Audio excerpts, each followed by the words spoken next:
1999 میں جو نواز شریف کو برطرف کر کے فوج نے اقتدار سنبھالا تھا، پرویز مشرف اس وقت چیف آف آرمی اسٹاف تھے، گو کہ وہ زمین پر نہیں تھے، پھر بھی مقدمہ چلا جنرل پرویز مشرف صاحب کے خلاف، اور ملک میں ایمرجنسی کے نفاذ، آئین کو ایبروگیٹ کرنے، سسپینڈ کرنے، ایبینس میں ڈالنے کی انکوائری کے لیے سپریم کورٹ کی جانب سے ایک جج سندھ ہائی کورٹ سے لیا گیا، ایک جج پشاور ہائی کورٹ سے لیا گیا، اور ایک جج لاہور ہائی کورٹ سے لیا گیا، اور تینوں ججوں پر مشتمل ایک خصوصی اسپیشل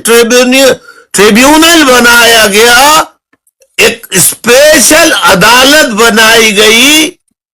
اس نے جنرل پرویز مشرف کو سنگین غداری کا، ہائی ٹریزن کا مرتکب قرار دے کر دسمبر 2019 کو سزائے موت سنا دی۔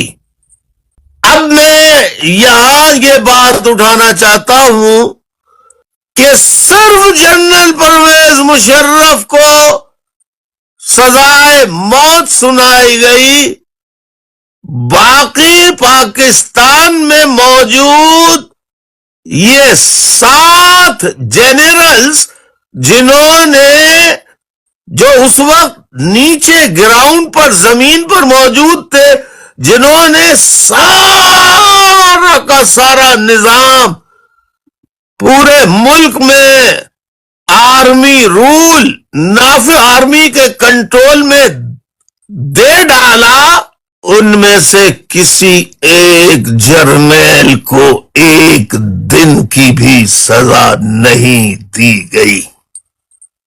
اب آپ دیکھیں کہ سپریم کورٹ کی بنائی ہوئی خصوصی عدالت نے صرف پرویز مشرف کو سزا سنائی۔ میرا سوال یہ ہے کہ صرف پرویز مشرف ہی کو سزا کیوں سنائی؟ باقی زمین پر جو ایئرپورٹ کو کنٹرول کر رہے تھے، پاکستان ٹیلی ویژن کو کنٹرول کر رہے تھے، ریڈیو پاکستان کو کنٹرول کر رہے تھے، اور ہر جگہ سرکاری، نجی سرکاری اداروں پر قبضہ، ٹیک اوور کر رہے تھے، ان میں سے کسی ایک جرنیل کو سزا کیوں نہیں دی گئی؟ یہ میرا سوال ہے۔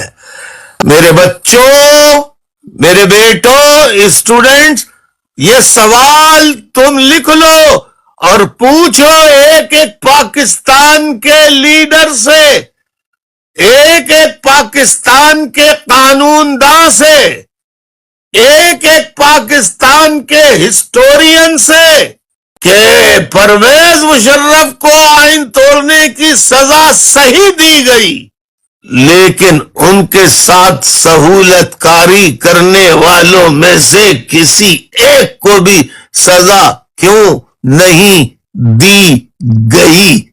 یہ سپریم کورٹ کی خصوصی عدالت کا کیسا فیصلہ تھا؟ اس کو سپریم کورٹ نے اوور رول کیوں نہیں کیا؟ اس کو سپریم کورٹ نے معطل کیوں نہیں کیا؟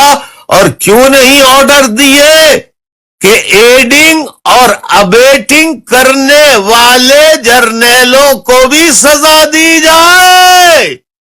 اسی طرح کی سزا کل گزشتہ روز 11 دسمبر 2025 کو ملٹری عدالت نے، ملٹری کورٹ نے لیفٹیننٹ جنرل فیض حمید کو سزا سنائی۔ اچھا، اب سزا سنانے کے 4 الزامات سامنے آئے ہیں. ان 4 الزامات کی بنیاد پر فیض حمید کو سزا دی گئی. نمبر 1، سیاسی سرگرمیوں میں ملوث ہونا. تو لیفٹیننٹ جنرل فیض حمید نے کوئی طلسماتی ٹوپی اوڑھی ہوئی تھی کہ وہ سیاست میں جگہ جگہ جا کر مداخلت کر رہے تھے اور کسی کو نظر نہیں آ رہے تھے. یعنی پیپلز پارٹی، مسلم لیگ، تحریک انصاف، فضل الرحمان صاحب کی پارٹی، ANP کی پارٹی، ہر جگہ ایک ہی وقت میں لیفٹیننٹ جنرل فیض حمید میسج لے کے جاتے تھے سیاسی، یا ان کے نمائندگان جاتے تھے. بھئی یہ سوچئے، آپ ذرا غور کیجئے. یہ باتیں کوئی آپ کو کہیں کسی اور براڈ پر سننے کو ملیں گی نہیں.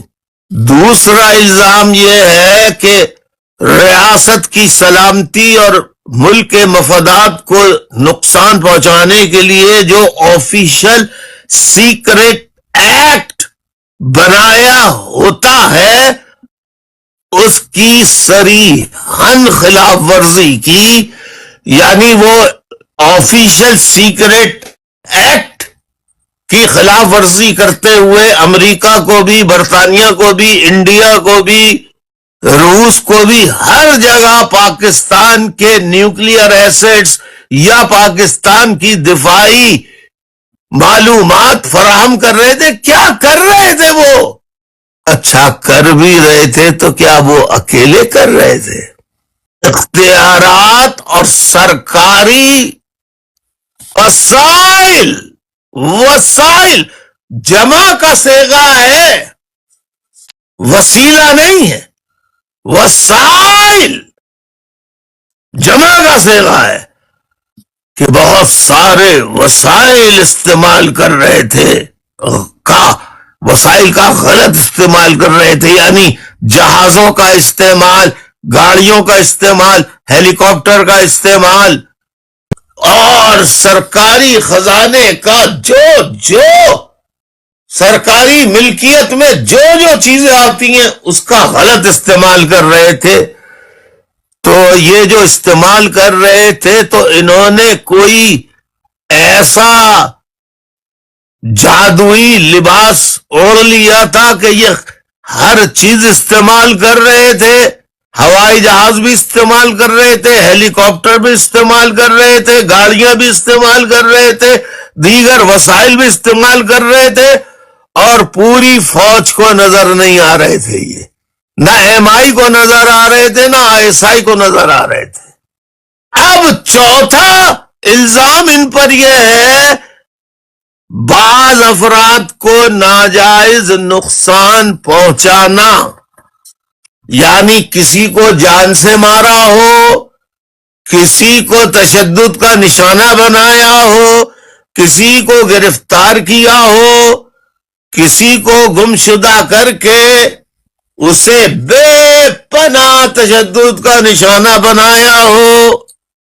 تو جن لوگوں کو نشانہ بنایا تو وہاں پر جا کر قتل لیفٹیننٹ جنرل فیض حمید نے کیا، ٹارچر بھی فیض حمید نے کیا.